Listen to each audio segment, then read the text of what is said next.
Oke, yang pertama dulu guys. Kalian bisa perhatikan di sini bahwa kalau kita mau menghitung rata-rata, itu kan rumusnya udah familiar banget ya, yaitu average kan.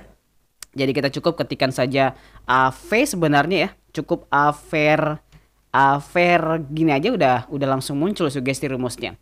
Jadi average ini adalah rumus klasik, rumus sejuta umat yang pasti sebagian besar kalian sudah pernah menggunakannya. Betul apa betul?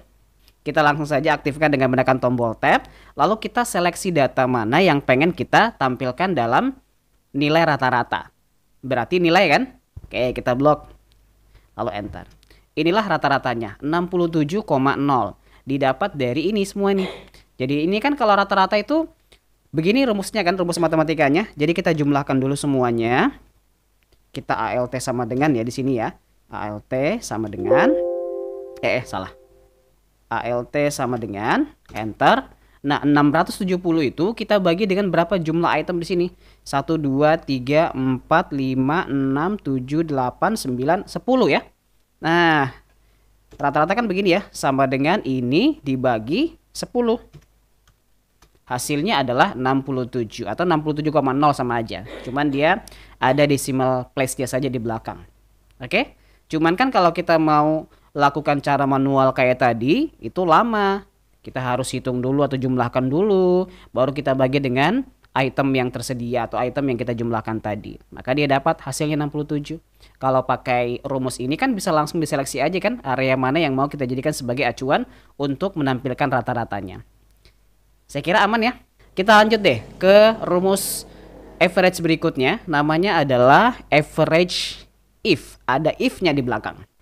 Perhatikan ya, ini agak sedikit berbeda dengan rumus average pada umumnya yang kita gunakan. Sama, mencari nilai rata-rata juga. Tetapi dia punya kriteria. Ada satu kriteria yang harus dipenuhi untuk bisa menampilkan. Kayak contohnya di sini. Kita menetapkan, di sini kita pengen menghitung rata-rata dari kelulusannya. Ya kan? Nilai dari kelulusannya dengan status lulus.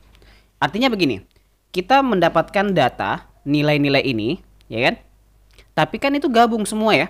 Ada yang lulus, ada yang tidak lulus. Nah, kita kepengen nih mengklasifikasi nilai rata-rata yang lulus saja. Yang tidak lulus nggak usah dimasukkan atau nggak usah dihitung gitu. Jadi kan kita harus seleksi kan, seleksi lulusnya doang kan. Begitu gambarannya. Jadi kita harus jumlahkan dulu ini semua. Ini yang saya blok ini kita jumlahkan dulu nilainya. Lalu kita bagikan dengan jumlah lulusnya berapa, kan begitu ya gambarannya. Nah, pakai rumus average if itu juga bisa guys. Sama dengan average if ya, ini ada di bawah sini. Nggak usah diketik panjang-panjang, langsung diaktifkan aja pakai double klik. Nanti dia bakal muncul. Nah, ada beberapa petunjuk rumus yang perlu kalian kondisikan. Karena kalau kalian jarang menggunakan rumus ini, kemungkinan butuh waktu penyesuaian dulu. Biar kalian bisa memahaminya dengan baik, pelan-pelan. Ada namanya range guys. Range ini adalah area seleksi data di mana itu akan menjadi patokan kita untuk menampilkan rata-ratanya. Yang mau dirata-ratakan apa? Maksudnya area yang berkaitan dengan kriteria guys. Jadi kalau misalnya kriterianya itu yang mau kita rata-ratakan adalah lulus tidaknya, berarti range-nya itu ada di kolom lulus tidak. Di mana tuh kolom lulus tidak? Ini. Ya kan? Berikutnya ada namanya range. Range itu dia bergandengan dengan kriteria. Kriterianya apa sih yang mau kita hitung rata-ratanya di sini? Lulus tidaknya kan? Nah, karena lulus tidaknya yang menjadi kriteria kita, berarti range-nya itu juga harus yang memuat kriteria tadi. Ada di mana tuh range yang memuat kriteria lulus dan tidak lulus? Ada di sini kak. Nih langsung blok aja satu kolom. Bisa ya kira-kira ya. Kemudian koma. Kriteria, itu tadi yang mau kita jadikan sebagai referensi rata-ratanya. Apa tuh? Lulus atau tidak lulus kan? Nah ini bisa kalian pakai dengan pola mengetik begini. Boleh. Tapi kalau misalnya informasi lulus ini tersedia di sel sini, kita nggak usah ketik, cukup klik saja. Jadi bagian kriteria itu tentatif ya, sesuai dengan kondisi di dalam format tabel kalian. Kalau ada ya udah kita klik aja begini, ya, biar nggak capek ngetik gitu, input manual. Kecuali kalau tidak ada, ya udah berarti kita harus ketik kayak tadi, tanda petik, lulus, tanda petik. Nah, ini udah selesai nih. Berikutnya kita ambil kriteria yang lain. Sorry, bukan kriteria yang lain. Average range. Jadi range yang menjadi acuan kita untuk merata-ratakan. Berarti ini berkaitan dengan nilai ya. Nilai yang pengen kita rata-ratakan. Karena kan yang bisa kita rata-ratakan itu nilai gitu. Berarti average range-nya itu adalah kolom nilai. Seperti ini. Oke, bisa? Udah selesai nih. Kalian tinggal enter. Maka dia bakal muncul jawabannya 86,2. Coba kita tes manual. Betul nggak itu 86,2? Berarti kan didapat dari ini ya. Jadi kita coba jumlahkan dulu. Sama dengan sum. Kemudian ini kita jumlahkan ya. Sama ini. Oke. Kita jumlahkan 431 dibagi dengan berapa jumlah tuh? 1, 2, 3, 4, 5. Sama 86,2. Ini saya hanya mau memastikan saja dengan pola dasar matematika bahwa betul jawabannya itu udah sesuai. Meskipun sebenarnya kita nggak usah membuktikan ya. Rumus ini sebenarnya udah jalan gitu. Karena emang sudah didesain biar dia bisa memudahkan kita dalam menampilkan nilai rata-rata berdasarkan kriteria tertentu. Bagaimana Pak dengan yang IPA? Sama, tinggal nanti yang kita ganti pada bagian ininya doang kan. Kalau tadi kita bloknya di keterangan, sekarang kita bloknya di IPA. Lalu kita klik sel yang di sini kan. Udah gitu doang bedanya. Coba saya sekaligus ngulang di sini ya. Kita kerjakan di IPA. Sama dengan average if.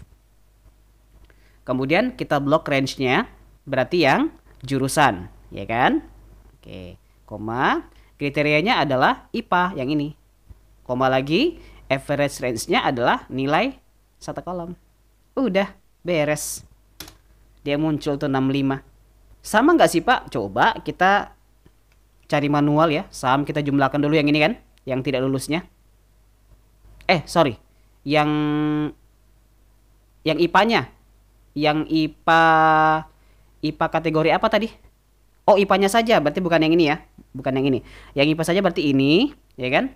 Kemudian kita tambah dengan ini. Tambah dengan ini, tambah dengan ini, tambah dengan ini kan? Itu kan nilai IPA ya. 1, 2, 3, 4, 5. Enter. Nanti kita bagi hasilnya itu dengan 5 kan? Ada 5 IPA ya. Tuh sama 65 kan?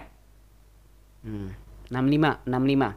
Cuman kan kalau cara pertama ini kan repot ya. Repot pasti kalian. Harus satu-satu kliknya. Apalagi kalau misalnya nanti jumlah jurusan IPA-nya banyak. Gak mungkin kalian mau seleksi satu-satu. Apalagi dia selang-seling kayak begitu. Gak bisa langsung di blocking ke bawah gitu. Bingung nanti kalian. Nah makanya ada rumus average if tadi. Untuk memudahkan kita dalam menyeleksi data. Sehingga bisa lebih simpel. Dan jawabannya sama. Begitu. Oke, kita lanjut di rumus average ifs. Bedanya seperti apa dengan rumus average if sebelumnya yang nggak pakai S. Sekarang kita pakai S ya, jadi agak dingin gitu. Kita mulai dari rumusnya, input dulu average ifs ya yang di bawah sini. Nah, kenapa dia ada S-nya? Karena kalau dalam bahasa Inggris itu apabila ada S-nya kan berarti menandakan dia banyak ya. Atau lebih dari 2 gitu. Lebih dari 1 itu sudah termasuk banyak. Jadi sudah bisa pakai S di belakang. Nah kalau tadi average if itu dia cuma satu kriteria. Kalau average ifs itu dia lebih dari 1.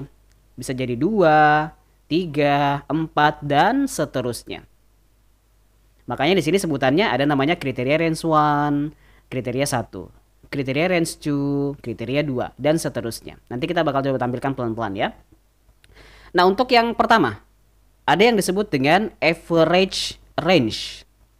Ini agak sedikit berbeda penempatannya dengan average if yang tadi. Jadi kalian harus lebih jeli ya, jangan sampai ketukar, karena kalau ketukar bisa repot tuh, hasilnya bakal salah juga. Average range itu adalah nilai yang bakal kita rata-ratakan.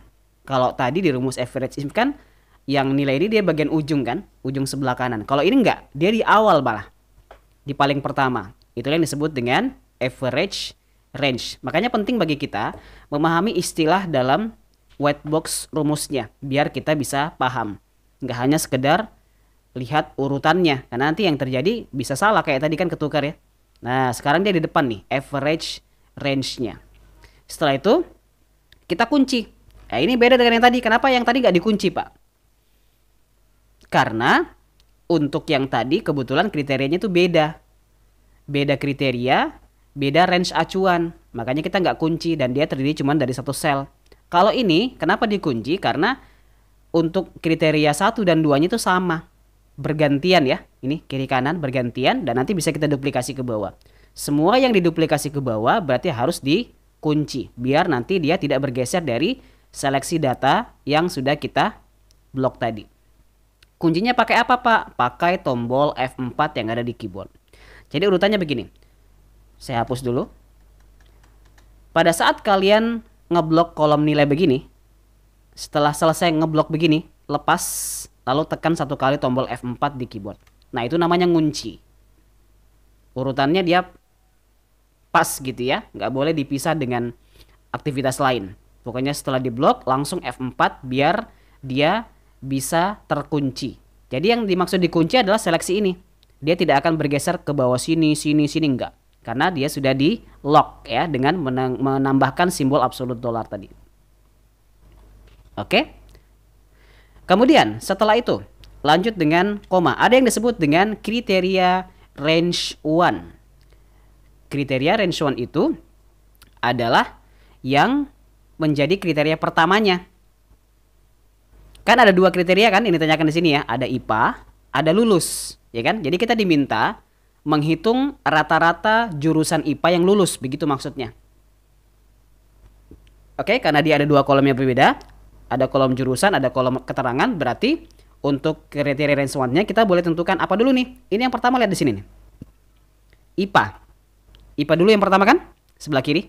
Nah, berarti untuk kriteria range 1-nya itu adalah kolom yang berisi IPA. Mana tuh? Ini. IPA. Kita blok satu kolom. Oke. Kunci jangan lupa dengan menekan tombol F4. Sama juga. Karena nanti kita bakal duplikasi ke bawah jawabannya. Koma. Berikutnya ada yang disebut dengan kriteria 1. Awas, hati-hati jangan sampai kepleset ya. Jangan sampai salah. Kriteria 1 ini adalah yang bergandengan dengan kriteria range 1.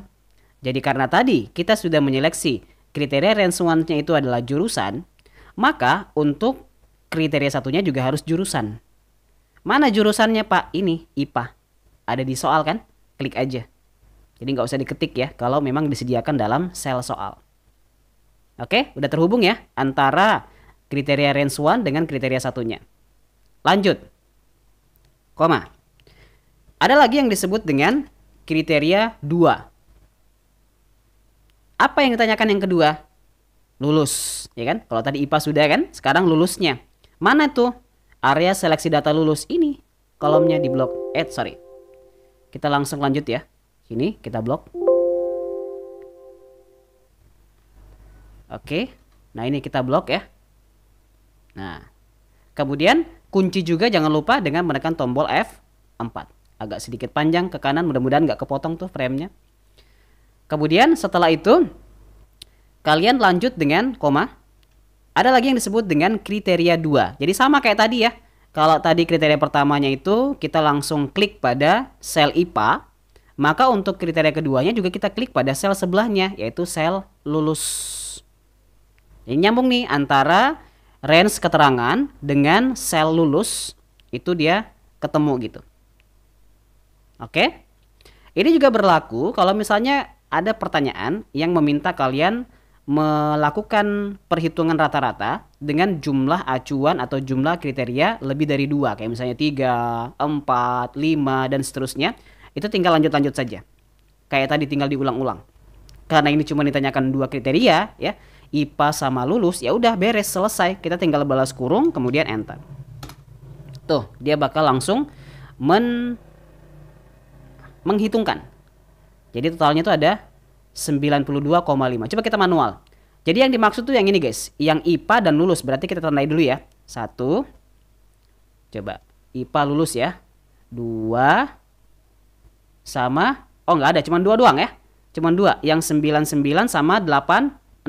Coba kita tandai dengan warna biar bisa kelihatan. Nah itu yang mau kita rata-ratakan.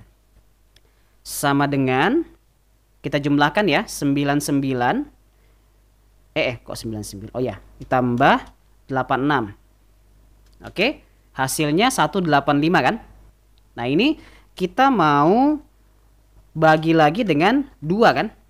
Kita bagi dengan 2 karena cuma ada 2 sel yang memenuhi kriteria IPA dan lulus tadi. Tuh, hasilnya sama kan? 92,5. Ini juga 92,5. Jadi apa yang sudah kita terapkan pada rumus average if di sini adalah representasi dari perhitungan dasar rata-rata berdasarkan kriteria yang diminta dalam soal tadi. Jadi kalau berdasarkan kaidah matematika kan begini rata-rata kan? Ya, dan rumus average if itu mewakili kaidah matematika tadi untuk bisa merata-ratakan siswa yang lulus untuk jurusan IPA. Kita lanjut pengulangan saja. Jadi ini tadi kita nggak usah lagi masukin rumus ya guys. Nggak usah. Tinggal kita duplikasi ke bawah aja kayak begini. Udah beres.